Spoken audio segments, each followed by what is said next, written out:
Some truths don't wait until after the vows. Sometimes they come knocking just hours before you say I do. The morning sun bathed the city in gold, a gentle reminder that for Jane, this was no ordinary day. Today was the day she had dreamed of since childhood, the day she would wear her gown, walk down the aisle, and begin her forever with Anthony. Her dress hung near the window, shimmering as light danced across its satin fabric. Roses filled the room with their fragrance, and laughter drifted in from the hallway. Everything was perfect, or so it seemed. Jane told herself the unease she felt was nothing more than wedding day nerves. But fate had a crueler plan. As her bridesmaids fussed over her veil, a folded note was slipped into her hand. No sender, no details, just 7 chilling words. Cancel the wedding before it's too late. At first, she dismissed it with a nervous laugh. Who would dare play such a prank on her wedding day? Perhaps a jealous relative. Perhaps Anthony's mother, who had never truly approved of her. Still, the words clung to her mind like smoke. When she showed Anthony, hoping for comfort, he waved it off with his usual confidence. He told her not to worry, nothing could ruin this day. Instead, he spoke about the contract his company would sign the next day, a deal that would make him one of the wealthiest men in the city. He painted pictures of their future, mansions, luxury, and power. Jane smiled faintly, but her heart sank. Was this what marriage meant to Anthony? To her, love was about trust and loyalty, not contracts and wealth. Yet she silenced her doubts, convincing herself that every couple had different dreams. But fate wasn't done warning her. That afternoon, as Anthony left to fetch his uncle from the airport, another strange event unfolded. A sharp knock echoed through the bridal suite. Jane hurried to the door, but the corridor was empty. Only a small box remained, placed neatly at her feet, wrapped like a wedding gift. Her pulse quickened as she carried it inside. With trembling hands, she lifted the lid. What she found inside made her freeze. A sign, a clue, something that hinted at secrets Anthony had been hiding. It was no prank. It was a message. Her reflection in the mirror no longer looked like that of a glowing bride.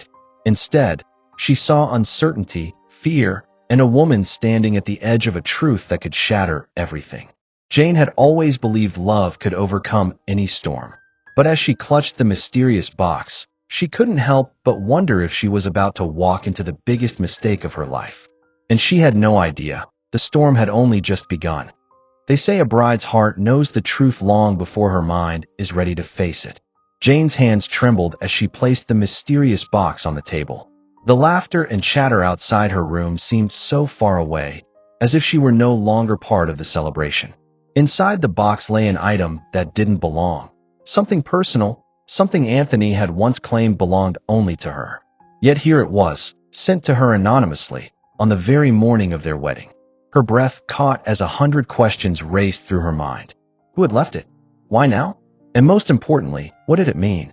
Jane's first instinct was to call Anthony, but he had already left to pick up his uncle from the airport.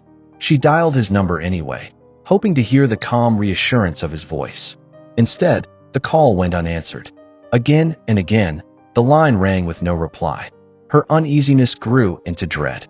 Trying to distract herself, she stepped outside her suite. The hotel bustled with activity, guests arriving in their finest attire, staff hurrying to make sure every detail was flawless.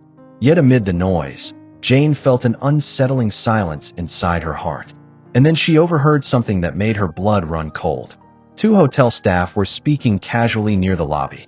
One mentioned cleaning up room 121 after the break, while the other muttered the name, Anthony Sanders. Jane froze. Why would Anthony's name be linked to a hotel room when he was supposed to be at the airport? And why would that room need cleaning up at this very moment? Her heart pounded. Against every voice of reason telling her to stay calm, she followed her instincts. She made her way to the reception desk, her wedding gown brushing against the marble floor, veil trailing behind her like a ghost. "Excuse me," she whispered, trying to keep her voice steady. "Could you please tell me which room Anthony Sanders is staying in?" The receptionist looked at her with polite confusion. "I'm sorry, miss. We have no guest by that name." Jane's stomach dropped. Was she losing her mind? She had clearly heard his name.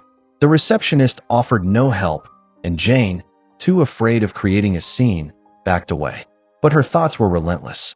If Anthony wasn't at the airport, then where was he? Her gaze returned to the mysterious box.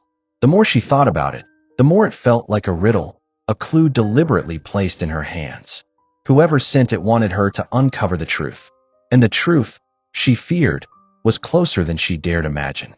Hours blurred as Jane wrestled with her emotions. Guests were arriving, music rehearsals grew louder, and the ceremony drew closer, but she was trapped in a world of doubt. Her friends teased her about cold feet, but Jane wasn't just nervous, she was terrified. Terrified of what she might discover if she kept digging. Yet she couldn't stop herself. She remembered all the little things Anthony had brushed aside in the past year. Late-night meetings, unexplained absences, moments when he seemed present physically but absent in spirit. She had ignored them, convincing herself that he was simply ambitious, a man driven by success. But ambition wasn't the same as betrayal. Her phone buzzed suddenly. She rushed to answer, hoping it was Anthony. But it wasn't. The message was from an unknown number. One picture, one sentence. The picture showed Anthony inside a hotel room, smiling, holding a glass of wine. He wasn't alone. A woman leaned against him, laughing, her hand resting on his shoulder as if it belonged there. And the message read, "Still think you're his only one?" Jane's knees nearly gave way. Her vision blurred with tears, her chest heavy with pain. This wasn't hearsay. This wasn't a prank. It was proof. The box, the overheard name, the unanswered calls, they all made sense now. Anthony wasn't just hiding something. He was living a double life, and she had walked right into it. As her tears stained her bridal gown, Jane realized she stood at a crossroads. The ceremony was only hours away.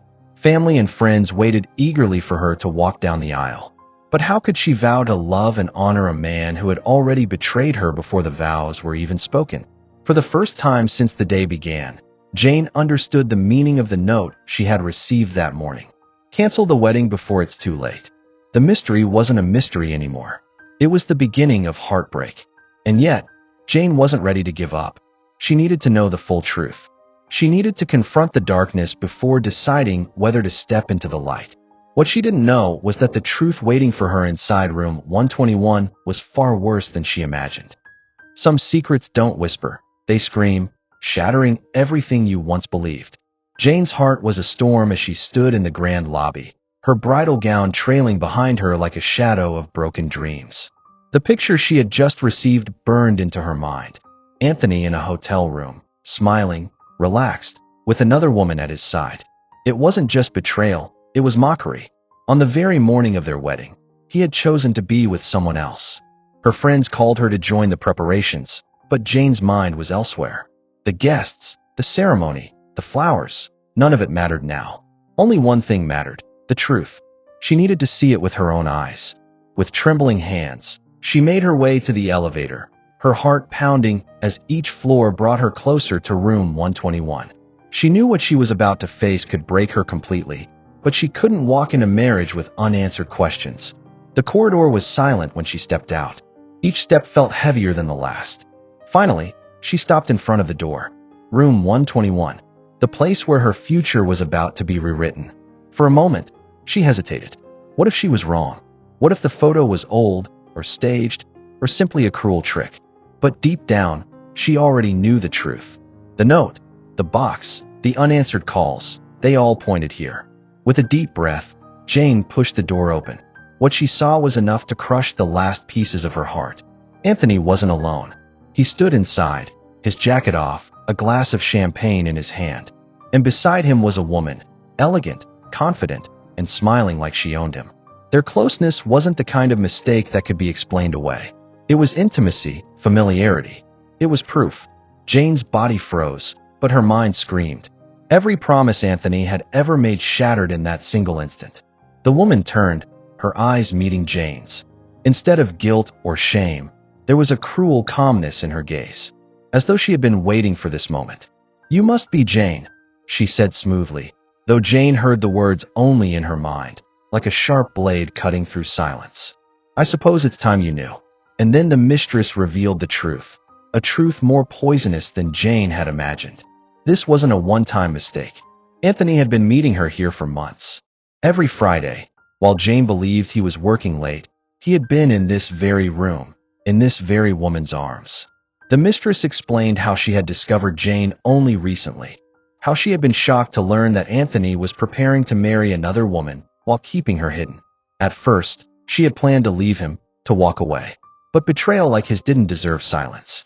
He needed to be exposed. That was why she had sent the box. That was why she had sent the picture. Jane's heart cracked under the weight of it all. The man she had loved, trusted, and chosen above everyone else had built his life on lies. And now, on the very day he was meant to pledge himself to her, she was staring at the truth of his disloyalty. Anthony, startled and caught, stumbled over excuses. But his words meant nothing now. The mistress had already done what Jane herself hadn't been able to. She had ripped the mask off, revealing the man behind the charm. Tears blurred Jane's vision, her breath shallow as she turned to leave. But as she did, the mistress spoke one last sentence, her voice calm but laced with satisfaction. He told me I could always be his mistress. And maybe, just maybe, you'd never find out. But today, you deserve to know the man you were about to marry. The words cut deeper than any knife. Jane staggered out of the room, her gown brushing against the cold hotel floor. Her dreams, her love, her future, all of it lay in ruins. But the cruelest part wasn't the betrayal itself. It was the fact that Anthony had smiled at her that very morning, kissed her hand, and promised her forever, while already belonging to someone else.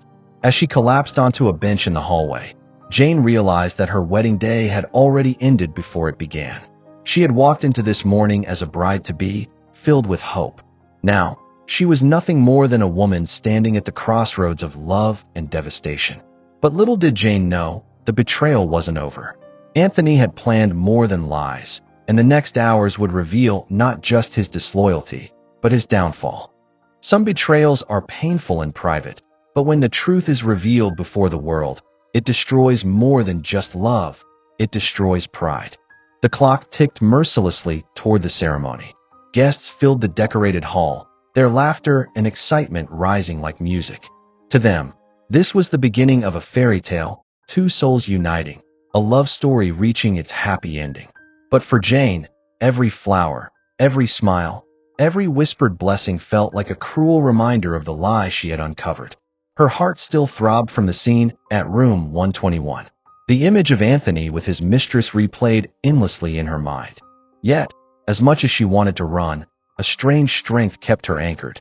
If Anthony could betray her so shamelessly, then he would face the consequences in the same shameless way, out in the open, in front of everyone he had fooled.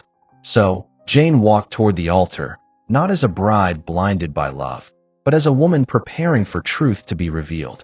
Anthony stood waiting, charming as ever, his smile wide, his eyes confident. To the guests, he looked like a man deeply in love. Only Jane knew that behind that mask was a liar, a manipulator, and a cheat. The ceremony began. The priest's words floated through the air, solemn and powerful. Anthony reached for her hands, his grip steady, as though nothing had happened.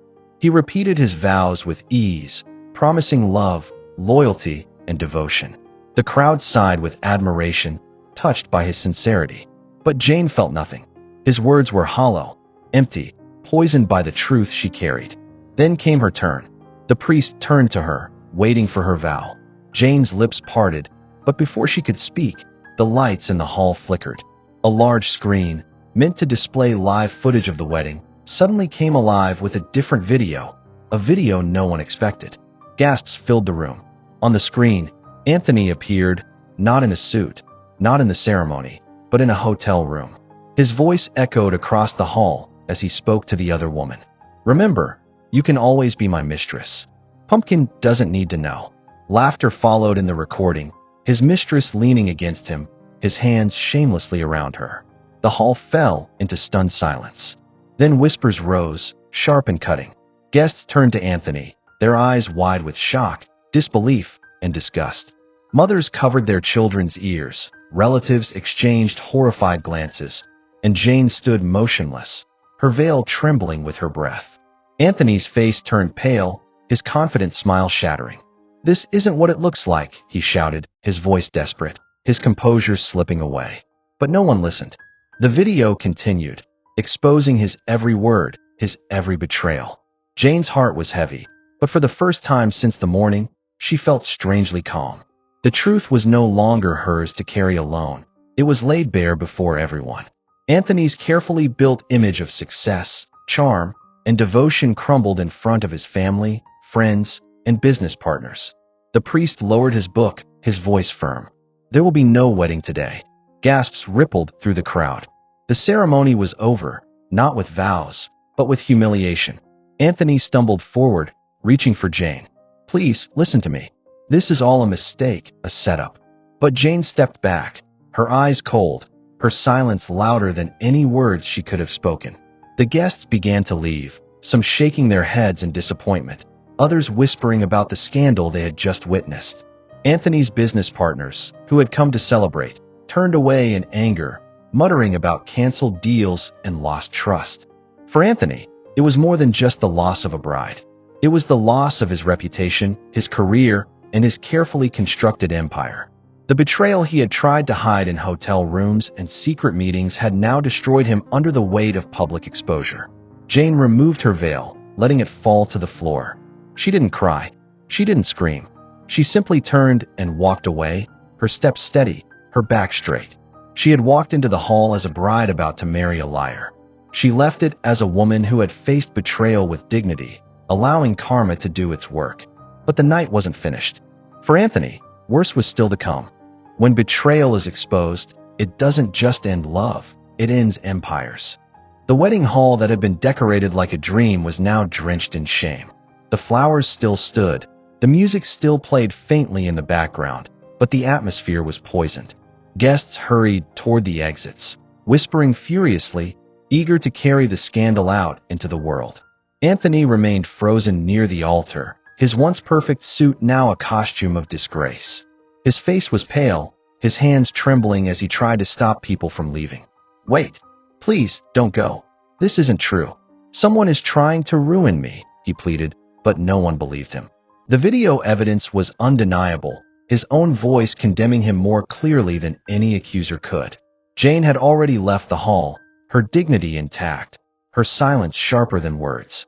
Without her presence, Anthony looked smaller, weaker, a man stripped of everything he had tried to control. And then, the first blow came. His business partners, men in sharp suits who had been seated at the front rows, stood up, their faces tight with anger.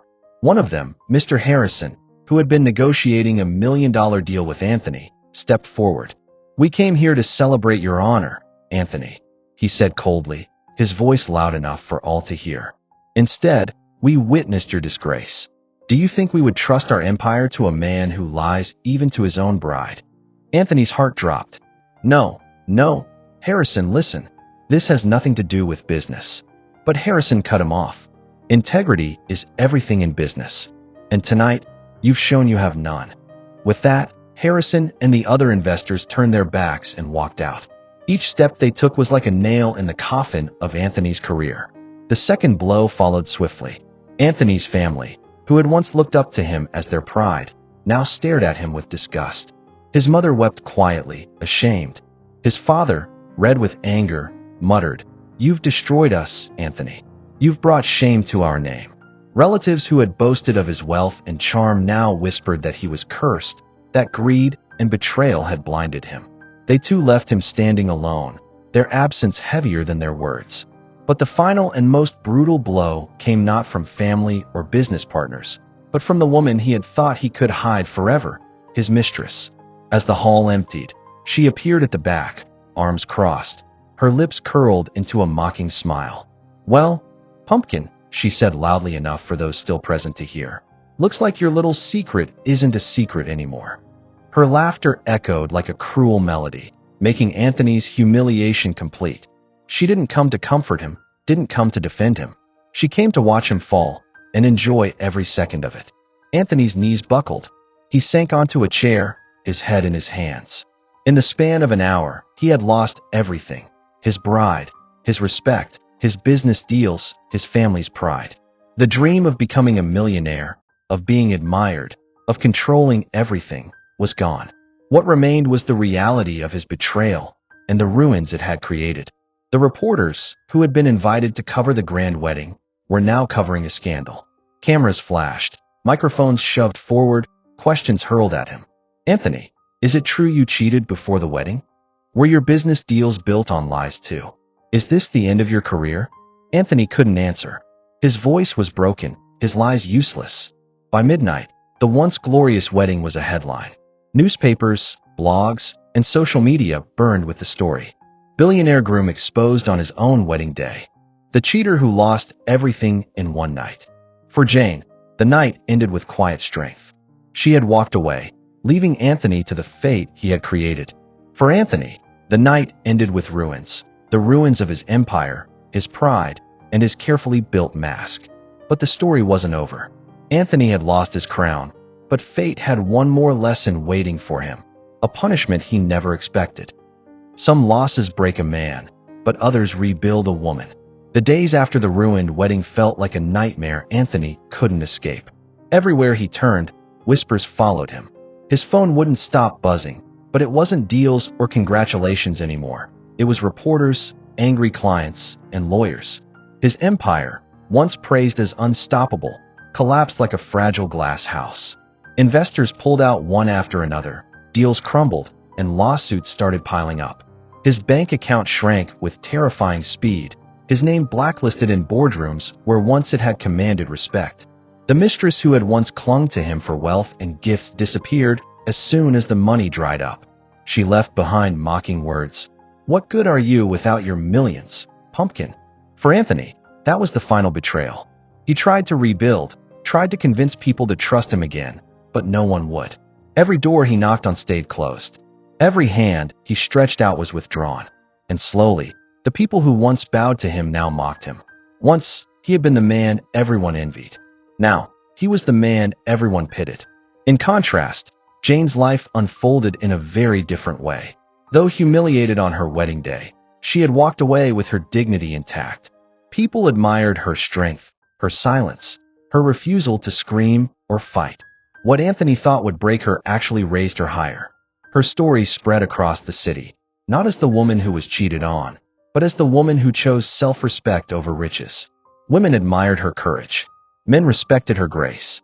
Soon, offers came, not marriage proposals, but opportunities. A women's organization invited her to speak about self-worth. A charity asked her to lead campaigns for empowering young brides. Slowly, Jane found herself becoming a voice of strength for those who had once been silenced. She built a new life, not with gold and diamonds, but with respect and purpose. She didn't chase wealth. Instead, she chased meaning. And in that, she found a richness Anthony had never known. 1 year later, Anthony stood alone outside a courthouse. His empire officially declared bankrupt, his mansion sold to repay debts, his luxury cars repossessed. The same hands that once signed million-dollar contracts now trembled as he held a piece of paper declaring him ruined. That night, as he sat on a park bench, homeless for the first time in his life, memories of Jane haunted him. He realized the truth too late. She had been his only chance at real happiness. But Jane, by then, had already walked far ahead on a different road. She no longer carried his shadow. She no longer lived in his story. She was writing her own. And Anthony, he became nothing more than a warning, a fallen king whose greed and betrayal destroyed him. In the end, Jane gained something Anthony never could: peace.